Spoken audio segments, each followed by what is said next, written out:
Welcome to my kitchen. Tonight we're making crustless quiche in a muffin tin. So this is a very easy recipe that anybody could make at home. We're going to follow this recipe fairly closely to the way it's written with one little caveat. But before, well, yes, we're going to go ahead and actually get started. We are going to slice some mushrooms for this recipe, and rather than use my quick slice, which I've used a lot, I decided to use this rapid prep mandolin because I have a lot of mushrooms to slice, and honestly this just does it so quickly, and it's a great reason for me to get to show this baby off because I love it so much. So I've got about 8 ounces of mushrooms here that are washed. I did want to mention to you, and where did I put my little that when you buy mushrooms, you really want to be careful and not wash them too soon. You wash them when you're ready to use them, and then you can pack them dry with a paper towel, or I like to use my Norwex. So a little shout out to my Norwex people out there, and I forgot to dry these, so we're going to do that real quick. And the reason is if you wash them before you're going to use them, they just start to deteriorate faster, and they kind of get slimy and yucky in the fridge. Same goes for strawberries. So you want to not rinse your strawberries until you're ready to use them. It's just one of those things. Don't know why, just the way it is. So that was one of many tips my husband has taught me over the years. All right, so we have our mushrooms thrown back in here now that I've taken them out, and we are going to put them through the rapid prep mandolin, which lives up to its name because it's so fast. Now, this is, great for doing this kind of work, but my favorite use for this is, for sure, making French fries. It does it in a jiffy. Just as fast as we're slicing these mushrooms, we could have made French fries. So, we have got our mushrooms sliced and ready to go, and we are going to just put this baby over here. I'll pop it in the dishwasher later, and we're going to get these mushrooms cooking. The other thing we do here is, made some left mushroom juice on my cutting board. We need to chop some baby spinach. I'm going to actually use my manual food processor for that because I don't think it would work very well in the food chopper. Or you could just chop it with a knife, whatever is your thing. So where I'm going to mess up this recipe, because I never can do it quite as it's written, not on purpose, simply because I thought I had 3 onion rub in the house, and apparently I don't. So I have our garlic and herb rub. Yeah, look at how quickly that chopped up that spinach. Excuse me. I have garlic and herb rub, so I thought, no problem. I will just chop up some onions to go with the garlic and herb. And my husband must have cleaned out the pantry last night, and I knew our onions were kind of on the brink. I think he took them out to plant. So the closest thing I have to an onion in the house is a, what is this thing called? I've suddenly lost the name. It is a shallot. So shallots are like little onions, and actually it will be great. It'll give us some nice flavor here, and we're just going to chop that up and throw it in because I don't have, apparently, 3 onion rub in my house right now. Now again, and I thought about just putting these in the food processor here, and I'm thinking that might be the best plan. So I'm just going to kind of chunk them up here and throw them in there to get it going. Because quick and easy is the name of the game tonight. All right, so let me move the camera over here to the stovetop, and you can see my blenders in the background. We're going to be using that too. So I see a few people are on live, so hi, whoever you are. We are going to melt the butter. We've got about 2 tablespoons of butter here in the 10-inch nonstick Brilliance pan, one of my favorite pans. These are the most used pans in our kitchen. The only thing we use more is our cast iron, which reminds me, I forgot to turn the oven on. I'm just all over the place today, so let me do that. The reason the cast iron makes me think of that is because we store our cast iron in the oven. So, gotta move that out of the way. I also store my bread pans in here. One of these days, we'll get our remodel done. Okay. So we're just going to melt 2 tablespoons of butter in here. It's really more for flavor than anything. You could use a lot less butter if you're trying to cut back on those kinds of things. You could also use just your low-grade olive oil. And when I say low-grade, I don't mean cheap, although it is inexpensive, but I mean it's not the extra virgin, it's just like plain olive oil. Has less flavor, but a higher heat point. So when you're cooking with olive oil, you always want to use that lower grade olive oil. But we're using butter today, my favorite butter, the Kerrygold. And you want to make sure your butter is already melted and hot before you add your vegetables, because otherwise your, I'm just gonna put the spinach in here. Your vegetables will soak up the whatever it is, whether it's butter, olive oil, whatever the oil is. If you put your vegetables in before it's melted and heated, it'll just soak up into those vegetables and not do what you want it to do, which is to keep the food from sticking. Oh yeah, that was a good plan. Look at how quick that was. All right, scraper time. Now use that favorite scraper. Forgot to wash it. Okay. So our butter is melted. It's starting to bubble, so we know it's hot. We're going to add those mushrooms. We're going to add the spinach I've already chopped. I think we were supposed to add the mushrooms first and let them cook in a single layer. Yeah. So we're just going to do that with some spinach in there. Perfect. Chef, I am not. I'll have to ask my husband why the directions say to do that.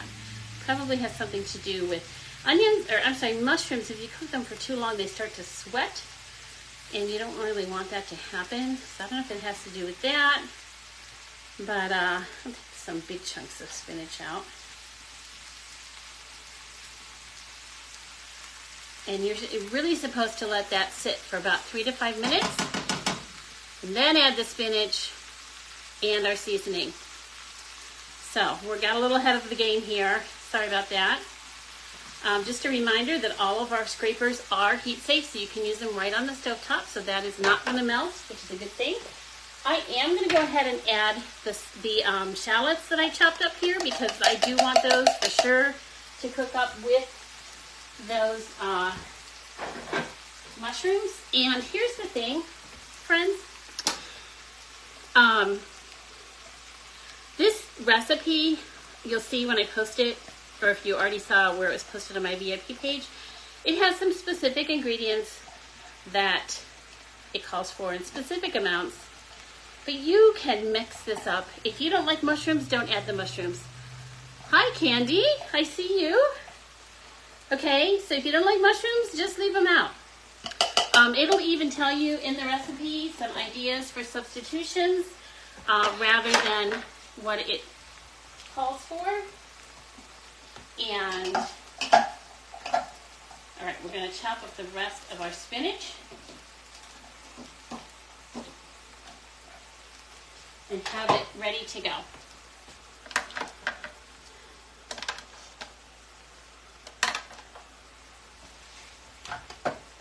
So this little mini scraper was actually designed to get into the crevices on the mix and chop, or the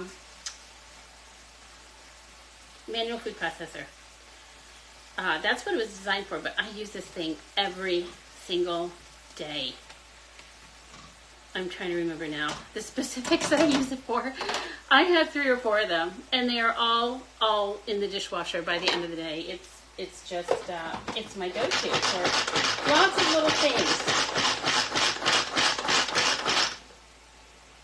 Perfect.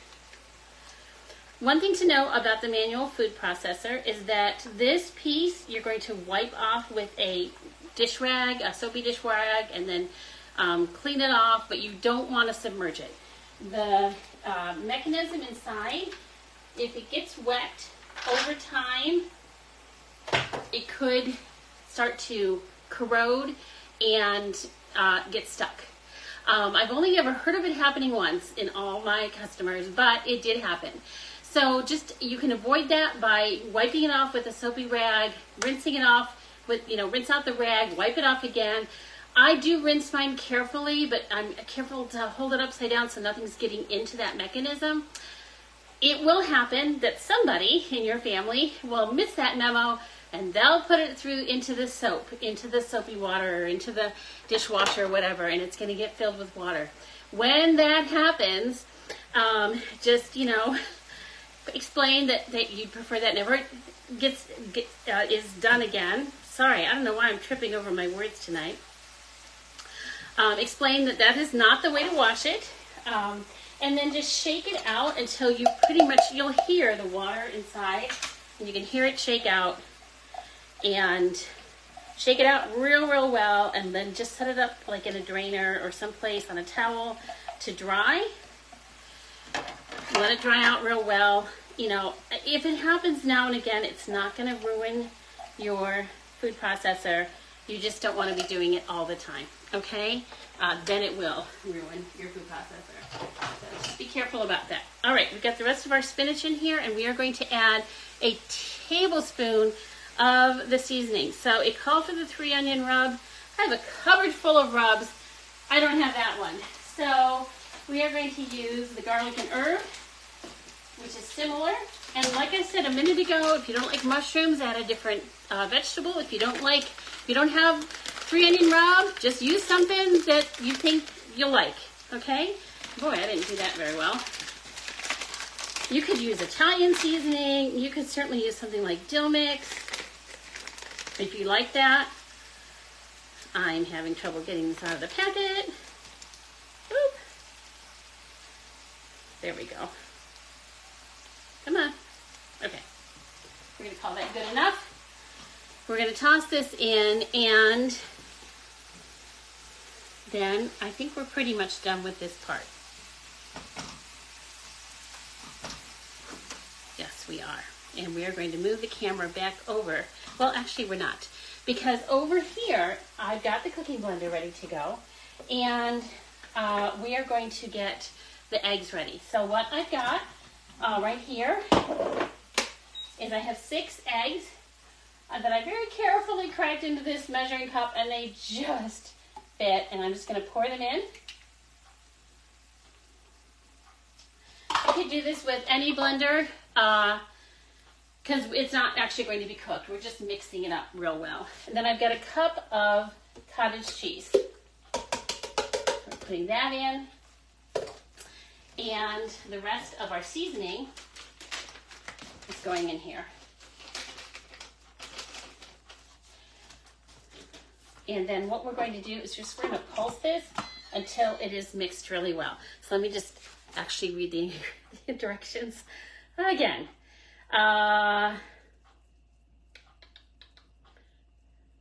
So one of the tips here is just says, instead of mushrooms and spinach, try adding diced ham and bell peppers. That's just another suggestion. There's so many things you could do. With this, combine, blend until smooth. Okay, perfect. So I just thought I should watch. So I'm just going to do a custom blend.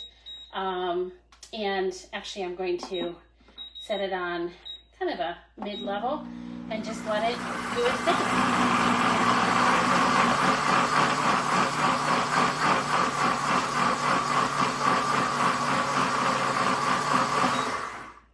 Let me see how that looks. Oh, that looks great. Okay, well that was easy. So cancel, turn it off, bring it over to the counter, move the camera.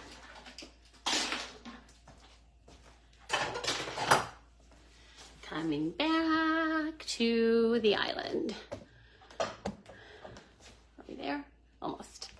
This is the problem with moving it, is that I have it lined up so well to start, and then it's like, I feel like I don't do a very good job of coming back to it. But I want to center this a little bit better. I have a couple other things to show you guys that I'm kind of excited about, so I'm gonna get this done. And this is what I wish, I had that tech crew coming behind me doing all the cleanup like they do on television. Now you can see my messy counter, whatever. Okay, so we have our muffin pan. If you like our bakeware, you're going to be excited to know that we have just updated our muffin pan to match all of our beautiful blue pieces. And I'm going to show you the ones that are on sale here in just a minute. This one, I'm sorry to say, is not on sale this month, but we have 8 other pieces that are, and some of them are among my favorites, and I'm going to show those to you in just a minute. But what we're going to do here is we are going to brush these wells with just a little bit of oil. And again, I'm using just that really low grade olive oil for this. You could use canola oil, you could use vegetable oil. What I do not recommend is spraying, unless you have like a kitchen spritzer that's spritzing just oil. If you use things like Pam or any of those very popular spray oils, over time they leave a residue on your pans, and that creates kind of a gunky buildup. If you've ever had that happen, that's what's causing it. And it's just yuck. It's just yuck. So this, I like just using the basting brush, a little bit of oil. I poured it in one and then just kind of spread it through all. Or if you have a kitchen spritzer that's spritzing just oil, that will work as well. But do not use things like Pam or similar products. They have additives in them, and that's what gives you that residue and that buildup on your pans over time. All right, so we are simply now going to wish that I'd kept that other scraper out. Oh, there it is. Yay, that's a good idea. Because what we're going to do now is we're going to take this mushroom and we're just going to evenly distribute it between these wells. And there's no secret to how to do this. In fact, I'll probably redistribute it once I get it mostly distributed. That was the oven.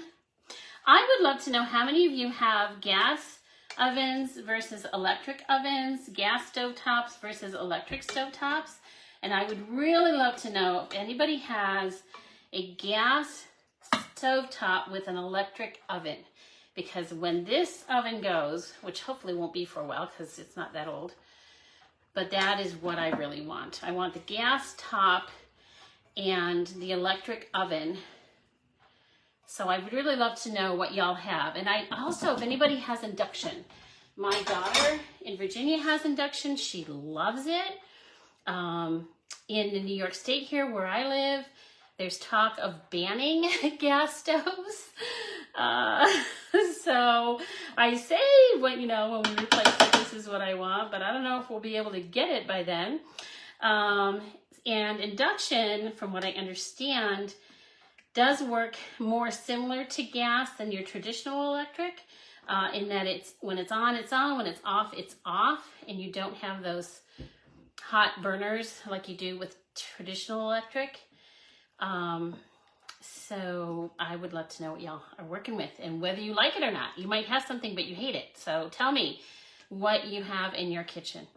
All right, so I've kind of portioned this out and I've kind of pushed it down so the mushrooms are making a little bit of a, like they cover the whole bottom of each tin. I don't know if you can see that. And then we're gonna just pour this in. This was actually one of the reasons I wanted to do it in the blender, because I thought, this hopefully will just pour out very easily into each of these wells. So let's see if I was correct. Let's start over here. Oh, that was probably too much.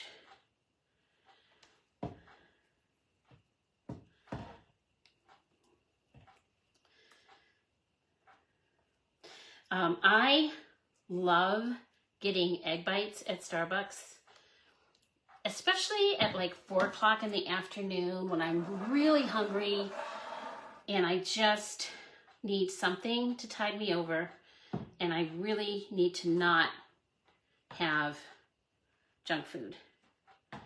So I have been known to get Starbucks egg bites. I think I've ordered them as late as like even at dinner time. When I was living with my mom, I remember going over to the Starbucks near her one night just to get some work done without interruption, and getting egg bites at like 6 o'clock at night.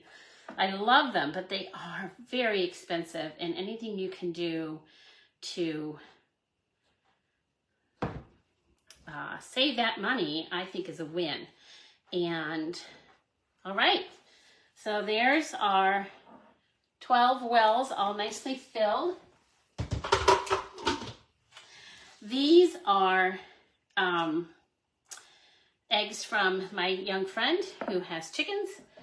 So they're kind of all different sizes. So I have a feeling if you were using just like grade A large eggs, that would have gone better there. All right, get a clean mat out because I forgot to save that for the cream or for the cheese. So at least one customer texted me back this afternoon from my current host and guests, Annette, Meryl, if you're watching, asking about the cheese graters. So I pulled them all out, and let me show you the differences between each of them. And I see comments. I'm really sorry. I can't quite see you. Hey, Stacy. I see Lynn. Hi, Lynn. Hi, Paulette. Oh, gosh, it's just so fun to see so many friends. I see Michelle. Hi, Michelle. Okay, so we have your standard, what I would call your everyday cheese grater here. This is the one that's perfect for cheddar cheese, Swiss cheese, mozzarella cheese, your typical harder cheeses. We're going to use it for Monterey Jack here in just a minute. It has the switch on the handle that allows you to use it over a cutting board like this, hold it straight over something, and then it folds flat for easy storage. All of the graters come, hey Lynn Wolf, all of the graters come with this cover, so you're not reaching into your drawer and catching your finger on that. No, that's just not fun.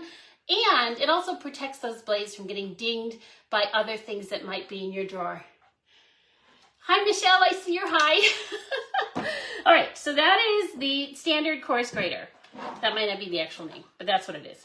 This baby is a twofer, and it has, and I've done this on camera before, and I'm not good at it, so just bear with me for a second, because it comes apart, but it goes back together, and I'm just not good at this yet, because I haven't practiced enough. Okay, we're just gonna, you can get the idea. So it snaps back together, but you can use them separately. So this is like a monster grater. If you just really want big, maybe curls of like Parmesan or something like that, that would be awesome for that. And then this is a very fine grater. So if I need to grate a lot of Parmesan for like a pasta dish that needs a lot, I'm trying to think of Alfredo sauce, that's what it is, that you need a lot of grated Parmesan. I like this one. These do snap together, which makes it easy to use on a hard surface like this one. Guys, this is not hard, and I'm making it look so hard, and it really isn't. But come on. But you get the idea. So they'll stand up like this, and you can use one side and then just, you know, put the whole thing through the dishwasher as you wish. It also comes with a little container that'll catch the cheese as you grate it, which is awesome when you're doing that Parmesan. It'll actually measure it. It has measure markings on it. So that is a set. This is the microplane fine grater zester, and this would be also for like small amounts of Parmesan, but also for things like nutmeg or orange zest or lemon zest or lime zest, because this will get just that very edge of your fruit, your citrus fruit gets that color without getting into the pith, which is the white part, which is the bitter part. So this is ideal for smaller jobs and for making zest from your citrus fruits. I always say you can buy pretty much everything at Wegmans, but you can't buy fresh zest that I know of. It could be they have since introduced it and I don't know, but to the best of my knowledge, you still have to make that yourself. So we have some cheese here. The recipe calls for 4 ounces of grated Monterey Jack or Swiss, whichever you prefer. I picked the Monterey Jack because that's what I like. You could use cheddar, you could use mozzarella, you could use, so last week I made a recipe that used cotija cheese? Cotija. I think I'm saying that right finally. That would be really yummy on this. If you want a little more Mexican flair, you could use the Southwest seasoning, put on the cotija cheese. Yum, yum. And my timer's going off, which means it's been 30 minutes. So I will finish this up, but try not to talk too quickly. So we're gonna just sprinkle this cheese over the egg and throw this in, not throw it, we're gonna place it nicely in the oven. This cheese grater does come with a food holder, by the way. I just rarely use it. And I also want to point out, this is how well it grates your cheese. This cheese has been sitting out for well over 45 minutes. So it's cool, but it's not cold. It's not like right out of the fridge. And look at how well it went through there. This will go right in your dishwasher, wash by hand, whatever works better for you. I love, love, love that thing, as does the chef. One of our most used products for sure. So we're just gonna evenly sprinkle this over the eggs. I do try to kind of brush it off if it falls onto the rim of the pan here, because it will stick and might even burn. But I will tell you, these pans are so nicely constructed that if that does happen, you can peel it right off. It's not like it's there and you have to scrub it. It literally will peel off. All right. So we have our cheese on here. We are going to put these in the oven at 400 for about 18 to 20 minutes. And then I will post pictures of them when they are done, because you really probably don't want to watch this for another 18 to 20 minutes, and I don't blame you. But I do want to show you a couple other things, and then I'll let you go.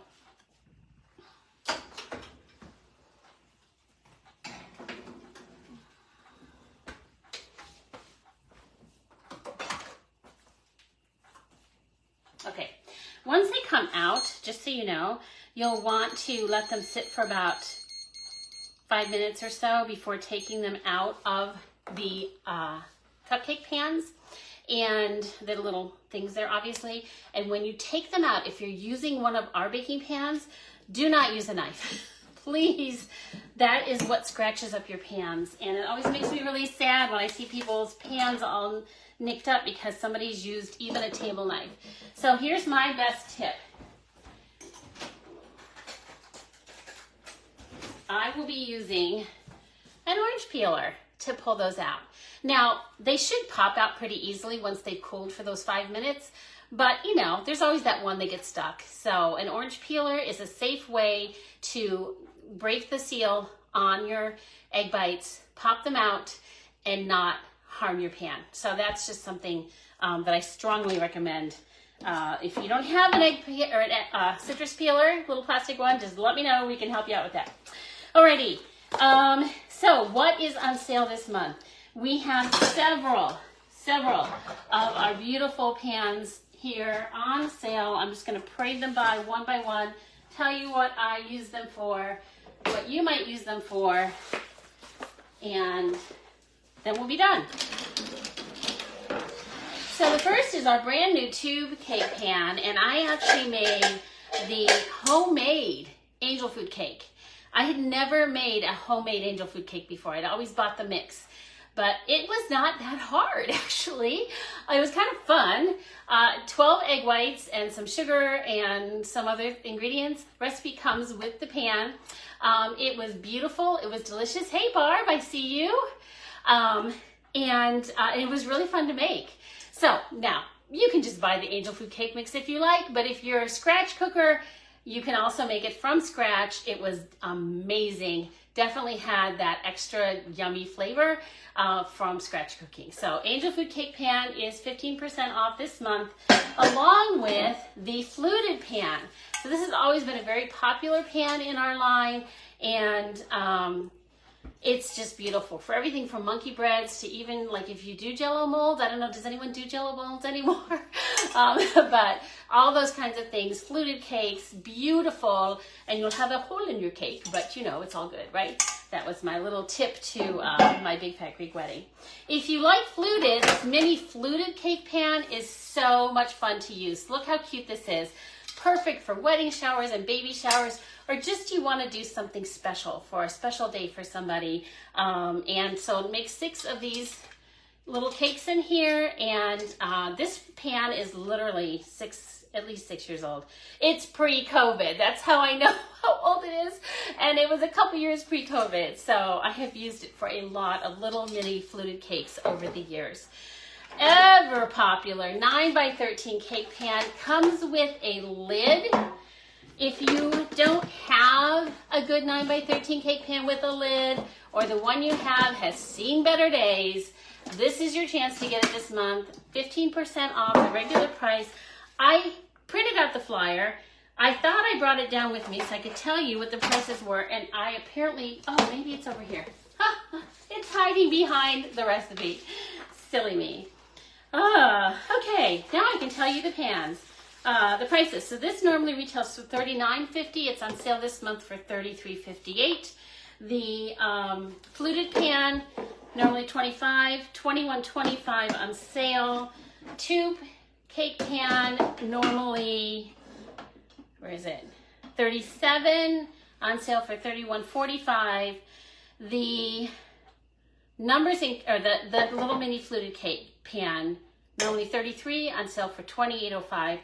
I didn't bring everything down, you guys. Actually, my square pan is in the freezer with brownies in it. That normally retails for $35, is on sale for $29.75. I did bring the numbers and letters pan. This is a very clever pan. Comes with instructions and shows you how to make numbers and letters by using these different forms that come with it. So you can bake up, you know, the letter 6 or the number 6 for a 6th birthday, or maybe somebody's initials for a wedding shower or a graduation party or whatever. It's super fun to use, and this is also on sale this month. It normally retails for $43.50. It's on sale for $36.98. My favorite pan. It's so fun to use. This is called the Secret Center pan. And I posted some pictures in my VIP group yesterday of a cake I made with this for a young friend's birthday, where we had, we filled the center with the little mini M&Ms, and it was so fun. He was so excited when we cut that cake for him, and all those M&Ms spilled out. Super fun. You can fill it with confetti, like the little sugar confetti. You can fill it with jimmies. You can fill it with chocolate chips, whatever you want. You can even fill it with ice cream if you want. And so that is the one option that you can do with these 2 cake pans. The other is what they call where you put this little guy in. So you actually put the batter in, you put this in, and each of these little pockets will hold you know, sprinkles or chocolate chips or raisins or whatever you want to put in here. There's even recipes for like cornbread that you put, like, I don't know, salsa or something in these little pockets. And then when you cut each piece, each piece will have its own little secret surprise inside.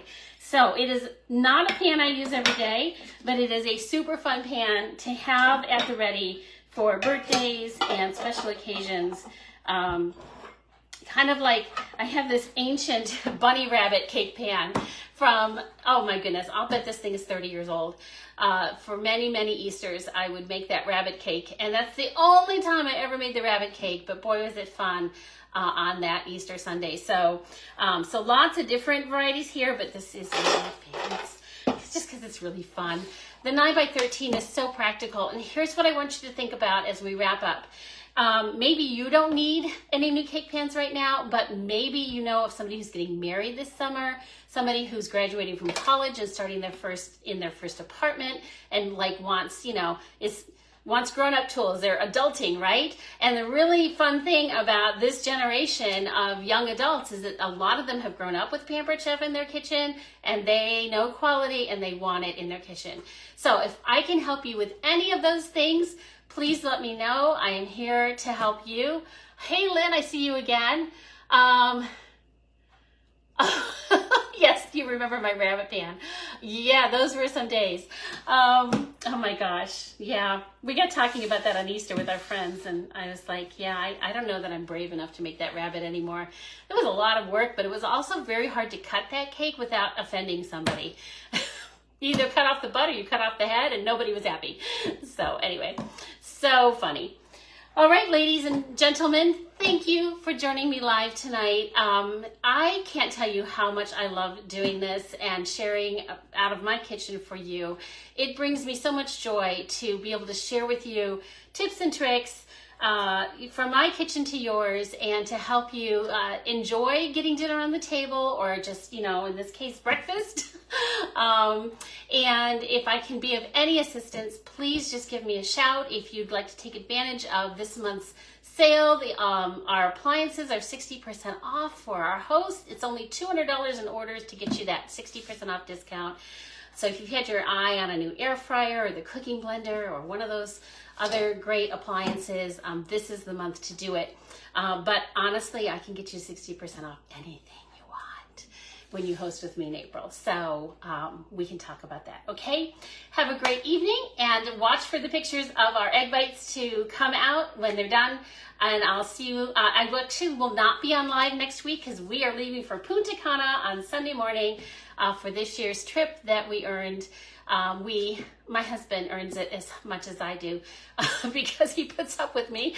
But anyway, we will be in Punta Cana, and we don't get home until late Thursday night. So no live next week, but I'll be back in 2 weeks with another new fun spring recipe.